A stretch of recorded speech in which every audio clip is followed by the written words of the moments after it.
Selamat pagi Pak Warjono. Selamat pagi Bu Nina. Mohon maaf Pak, saya mengganggu waktunya sebentar. Iya. Saya ingin mewawancarai Bapak terkait dengan pengambilan keputusan yang sudah Bapak laksanakan selama menjabat menjadi Kepala SMP 19 Tulungagung Barat. Bisa Pak? Bisa, insya Allah Bu. Ada beberapa pertanyaan yang ingin saya ajukan ke Bapak dan mudah-mudahan nanti kedepannya saya bisa mengambil pembelajaran dari keputusan yang sudah Bapak ambil. Yang pertama pertanyaan saya Pak, selama menjabat menjadi Kepala SMP 19 Tulungagung Barat, kasus apa saja Pak yang sudah ada di sini? Kasus yang muncul di SMP Negeri 19 Tulungagung Barat banyak Bu, yakni yang berkaitan dengan masalah kerajinan guru dan masalah Kedisiplinan ya Pak ya? Kedisiplinan guru dan masalah kedisiplinan siswa serta waktu ini yang kaitannya dengan penyampaian informasi yang harus segera disampaikan kepada orang tua murid. Selama ini Pak, selama Bapak menjabat menjadi Kepala SMP 19 Tulungagung Barat, bagaimana cara Bapak mengidentifikasi antara kasus dilema etika dengan rujukan moral?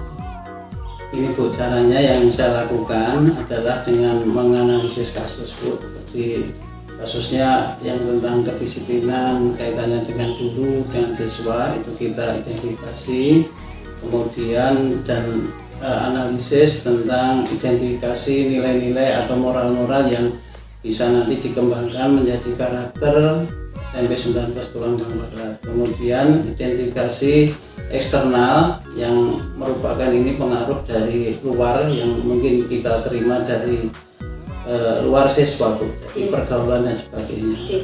Jadi yang utama adalah Bapak mengidentifikasi hal yang terjadi di dalam dan di luar sekolah dulu ya Pak ya. Baik Pak, kemudian bagaimana Bapak menjalankan pengambilan keputusan terutama untuk kasus-kasus yang ada dua kepentingan nih, antara benar, sama-sama benar dan sama-sama mempunyai nilai kebajikan. Nah, ini Bu, caranya memang ini tidak mudah Bapak ya Bu ya, ini kaitannya dengan peraturan dan dengan perasaan. Jadi kita ambil langkah-langkah. Yang pertama itu dengan memanggil yang bersangkutan yang mengalami dilema etika. Ini kita panggil, kita beri pengertian tentang nilai-nilai yang harus dipilih, nilai-nilai yang harus dilakukan, dan harus memahami tentang peraturan dan juga harus paham tentang hak dan kewajiban yang harus dilakukan oleh Bapak Ibu guru serta siswa-siswa semuanya. Jadi Bapak akan memanggil yang bersangkutan terlebih dahulu ya Pak ya, untuk menentukan apa yang sudah terjadi gitu ya. Kemudian Pak, langkah-langkah atau prosedurnya seperti apa Pak? Langkahnya kita panggil, kemudian kita duduk bersama, kita beri pemahaman tentang pengertian apa yang harus sebenarnya dilakukan dan apa yang harus dilakukan, walaupun itu memang sulit untuk dilakukan karena memang ini suatu pilihan yang benar-benar penting. Jadi kita harus dengan kebijakan yang kita sampaikan. Jadi Bapak akan memanggil terlebih dahulu, kemudian Bapak memberikan pemahaman ya Pak ya tentang kebijakan tersebut. Luar biasa sekali. Kemudian Pak, hal-hal apa saja yang selama ini Bapak anggap efektif dalam pengambilan keputusan untuk kasus-kasus seperti itu Pak?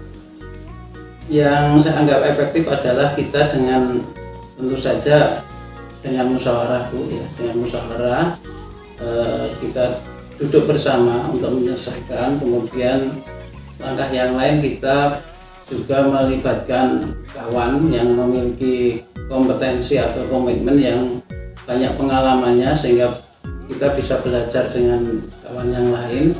Dan yang ketiga adalah dengan orang-orang lain di luar sekolah yang punya kepentingan atau komitmen peduli tentang perubahan yang baik tentang pendidikan. Jadi Bapak akan melakukan musyawarah ya, musyawarah, kemudian akan melibatkan kawan yang punya integritas tinggi dan kerjasama ya Pak ya dengan pihak luar tentunya. Baik Bapak, ketika dalam pengambilan keputusan tentunya tidak hanya serta-merta lurus-lurus saja ya Pak ya, pasti ada tantangannya nih. Bisa berbagi Pak tantangannya apa Pak? Tantangannya begini Bu, jadi yang namanya kita menghadapi orang banyak itu berbagai macam karakter, berbagai macam sifat. Ya kita harus menyamakan persepsi dulu Bu, mana yang baik yang harus dilakukan dan mana yang benar-benar bisa diterapkan. Ini harus kita beri pemahaman Bu. Jadi agar yang bersangkutan tahu yang sebenarnya, tahu tentang kewajiban dan haknya yang harus dikerjakan itu seperti apa. Jadi Bapak menyamakan persepsi terlebih dahulu. Iya, Pak, disamakan dulu. Ya Pak. Selama ini apakah Bapak mempunyai jadwal tertentu dalam pengambilan keputusan atau ketika ada masalah diselesaikan hari itu juga, atau Bapak memilih timing lain? Iya, ya Bu ya. Untuk sementara ini memang belum ada jadwal Bu, ada program khusus, tapi memang masalah selalu ada, yang namanya hidup selalu ada. Namun jika ada masalah atau kita temukan masalah, tentunya jika masalah itu segera diselesaikan, juga diselesaikan segera secepatnya agar tidak berlarut-larut. Bapak kalau bisa diselesaikan ya Pak ya masalah. Iya, diselesaikan segera. Iya, Pak. Adakah seseorang yang bisa membantu Bapak dalam pengambilan keputusan? Banyak Bu. Tentunya keputusan itu tidak bersumber dari saya sendiri Bu. Jadi saya punya kawan-kawan yang lain, kawan-kawan yang banyak pengalaman yang bisa saya ajak berbicara, ajak bermusyawarah. Ini banyak Bu. Jadi selain saya sendiri juga saya musyawarah dalam mengambil keputusan itu, minta pendapat atau masukan dari kawan-kawan yang lain. Kemudian yang kedua juga minta kawan-kawan lain secara eksternal di luar sekolah yang lebih berpengalaman, sehingga harapan saya bisa membantu dalam menyelesaikan masalah. Kemudian Pak, faktor-faktor yang selama ini mempermudah Bapak dalam pengambilan keputusan? Faktornya ya ini Bu, partisipasi guru yang mengalami dilema etika itu proaktif dan mau memahami Bu, sehingga lebih memudahkan untuk memberi pengertian. Ya.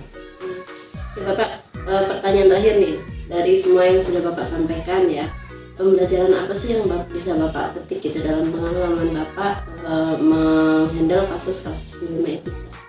Ini pembelajaran ini sangat bermanfaat Bu, tidak hanya untuk kepala sekolah tapi juga untuk yang lain, kawan-kawan yang lain ataupun bahkan yang mengalami dilema etika. Ini yang pertama adalah menambah wawasan yang lebih luas untuk memahami karakter individu ataupun kelompok. Jadi setiap individu atau kelompok itu karakternya bermacam-macam, sehingga perlu penanganan atau pendekatan yang berbeda pula. Jadi tidak sama antara satu orang dengan orang lain. Kemudian manfaatnya adalah membantu kita untuk menumbuhkan dan meyakinkan untuk melakukan yang lebih baik, terutama dalam kedisiplinan, memahami tentang peraturan yang berlaku dan paham tentang hak dan kewajiban kawan-kawan Guru ya Pak. Kawan-kawan guru. Baik Bapak, luar biasa sekali ya Pak. Memang ketika kita dihadapkan dengan kasus-kasus dilema etika, otomatis kita punya wawasan ya Pak. Iya, ya, harus belajar Bu. Iya, ketika ada masalah ini kita sudah punya pengalaman, nanti ada masalah baru lagi punya pengalaman. Iya. Baik Bapak, terima kasih waktunya Pak untuk pengalaman, untuk pembelajaran yang sudah Bapak berikan. Ya, sama-sama Bu. Ya, mudah-mudahan ke depan ketika kami juga menghadapi permasalahan dilema etika, kami bisa mengambil pembelajaran dari Bapak. Iya, Bapak. Bu. Mudah-mudahan bermanfaat Bu. Iya. Dan kalau kurang ya kita belajar lagi. Iya, oke Pak. Baik Bapak, terima kasih atas waktunya. Iya, sama-sama Bu Nina.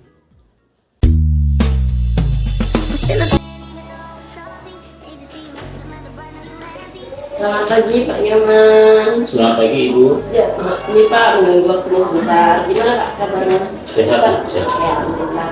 Bapak saya mohon izin ya, saya minta waktu Bapak sebentar untuk wawancara terkait pengambilan keputusan selama Bapak menjadi kepala sekolah di SD 3 Rambutipang, bisa Pak? Bisa, silakan. Oke, baik Bapak, sebelum saya bertanya lebih lanjut, saya ingin tanya dulu, selama Bapak menjadi kepala sekolah, sudah berapa banyak masalah yang Bapak selesaikan? Secara rinci tidak banyak masalah, tapi ada. Iya, itu menyangkut dengan apa Pak? Menyangkut masalah satu masalah dengan kegiatan pembelajaran antara guru dengan siswa, kemudian guru dengan wali murid, dan juga dengan kepala sekolah dan dengan guru itu sendiri. Oke.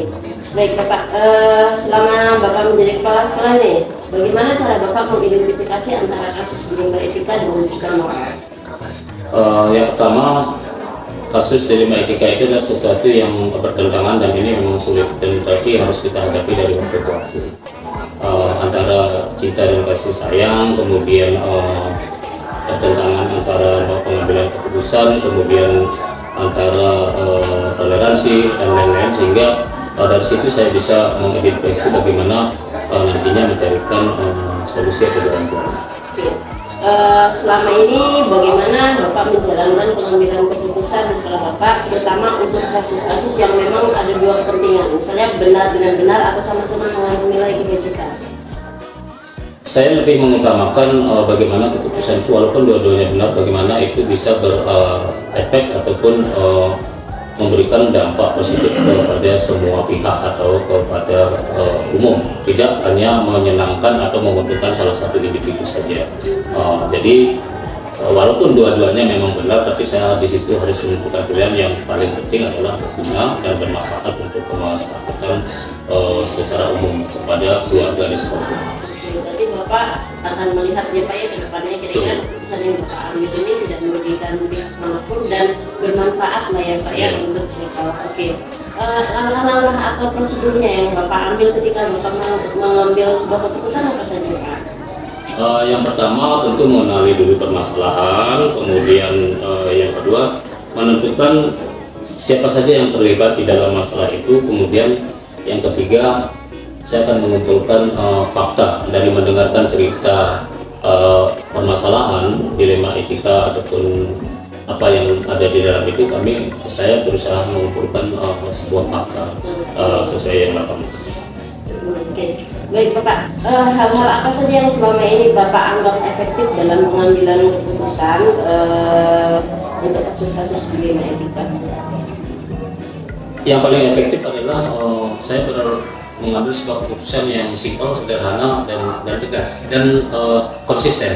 Itu yang paling konsisten. Artinya kalau ketika saya sudah putuskan ini, itu harus kita jalankan bersama sesuai komitmen hasil ataupun apa yang disepakati. Karena ini tidak hanya ditentukan oleh saya, tapi tetap saya mengutamakan musyawarah di sana ketika menghadapi sebuah dilema ataupun permasalahan yang bertentangan. Adakah tantangannya Pak? Ada tantangan. Hal-hal apa saja Pak yang menjadi tantangan Bapak mengambil keputusan untuk kasus-kasus dilema etika? Tantangannya adalah salah satunya ketika saya putuskan tidak menguntungkan salah satu, misalnya apa yang dia inginkan tidak tercapai, itu tentu menimbulkan kekecewaan dari salah satu pihak yang bagaimana saya di sana memposisikan diri saya dalam kekecewaan dia, tidak menjadi sebagai orang yang dibenci atau musuh dalam pribadi dia. Disitulah saya bagaimana berkomunikasi dan tetap memandang dia sebagai teman yang profesional dalam sebuah pekerjaan atau di sebuah lembaga pendidikan. Jadi Bapak merasa ketika Bapak mengambil keputusan ada pihak yang dirugikan ya Pak ya? Tentu saja. Bapak merasa Bapak diuji begitu ya? Itu tantangan Bapak ya? Kemudian adakah Bapak memiliki jadwal tertentu dalam pengambilan keputusan untuk kasus dilema etika gitu? Apakah akan diselesaikan hari ini juga ataukah Bapak mengambil waktu yang lain gitu? Kalau saya tidak serta-merta pada saat itu memutuskan, tentu seperti yang saya uraikan di depan tadi, bahwa saya ada langkah-langkah mengenali dulu permasalahannya, kemudian mengumpulkan fakta kebenarannya, kemudian juga mendengarkan dari pihak-pihak lain, artinya mengkonfrontir, menghadapkan yang mengalami dilema atau permasalahan itu, sehingga saya gitu biasanya punya jadwal, punya waktu berkala, tidak serta-merta pada saat itu untuk mengambil keputusan. Bisa itu nanti dalam beberapa minggu atau bulan begitu, sesuai dengan tingkat kompleksitas atau kesulitan permasalahan yang dihadapi. Jadi Bapak melihat dulu kompleksitas dari persoalannya, Betul. kemudian Bapak menentukan waktu yang tepat ya timingnya, apakah bisa diselesaikan hari itu juga, atau Bapak mencari jadwal lain gitu ya Pak ya. Oke, untuk bentuk atau prosedurnya bagaimana Pak? Untuk prosedurnya ya, misalnya kalau dia permasalahannya hanya ringan gitu ya, pada saat itu saya akan buat suatu keputusan tugas kepada dia, bagaimana harus dia langkah selanjutnya sesuai dengan arahan saya. Kemudian kalau memang untuk yang kedua misalnya berkala, itu kita tetap mengambil mufakat ya, pada terbanyak, dan kita komitmen di situ apa yang sudah kita sepakati berhubungan dengan etika tadi, mari kita laksanakan bersama-sama. Jadi Bapak tetap ya melihat kondisi dari permasalahan tersebut ya. Oke. Selama ini adakah Bapak seseorang yang membantu Bapak dalam pengambilan keputusan? Ada, dan saya selalu mendengar dari orang-orang yang memang lebih berpengalaman dari saya, khususnya dalam hal komunikasi dan solusi ya. Karena di situ sebagai orang yang masih baru di sebuah lembaga sebagai pimpinan, tentu saya harus mendengar daripada masukan-masukan dari teman-teman yang sudah lebih dulu sini menyangkut situasi psikologi maupun kebiasaan masyarakat ataupun keluarga di sekolah ini. Jadi memang ada ya Pak ya, Bapak bertanya terlebih dahulu ya sebelum Bapak putus. Pasti. Oke, faktor lain selama Bapak menjadi kepala SD 3 Lubang yang mempermudah Bapak, faktornya apa saja? Kalau yang mempermudah di sini saya mendapatkan masuk di sini semua sistem sudah ada dan berjalan. Kemudian yang kedua, tingkat daya dukung masyarakat di Kibang Trijaya ini, tempat sekolah saya berdiri ini adalah luar biasa. Kerjasamanya dalam hal memajukan dan peduli terhadap pendidikan. Kemudian yang kedua, profesional dan pribadi daripada guru-guru di sini sangat mendukung majunya pendidikan di sini, karena komunikasi dan kerjasama sudah terjalin dengan baik selama saya baru masuk di sini. Oke, jadi Bapak merasa sistem di sini sudah baik ya Pak, itu adalah salah satu faktor dalam membantu Bapak mengambil. Betul sekali. Oke Bapak, dari semua hal yang sudah Bapak sampaikan nih, pembelajaran apa yang bisa Bapak petik dari pengalaman dalam mengambil keputusan? Pembelajaran yang pertama yaitu bahwa keputusan yang kita ambil tidak bisa kita ambil semena-mena berdasarkan kekuasaan atau berdasarkan posisi saya yang paling tinggi. Yang kedua, dalam mengambil keputusan saya harus mendengarkan masukan ataupun pendapat dari orang lain ataupun dari yang bermasalah dengan tetap mengedepankan fakta-fakta, mengedepankan fakta dan kebenaran yang ada, sehingga hasilnya nanti juga berakibat baik untuk semuanya. Luar biasa sekali ya Bapak ya. Jadi Bapak mengambil keputusan itu tidak semena-mena Bapak sebagai kepala sekolah, kemudian Bapak memegang-wewenang itu tidak ya Pak ya. Luar biasa sekali Bapak. Terima kasih ya Bapak ya. Mungkin kedepannya jika ada masalah atau problem di sekolah, saya bisa berkonsultasi ya dengan Bapak. Monggo. Sekali. Oke. Ini saja Pak ya untuk wawancara hari ini. Saya ucapkan terima kasih sekali dan saya mohon undur diri ya Pak ya. Terima kasih Pak.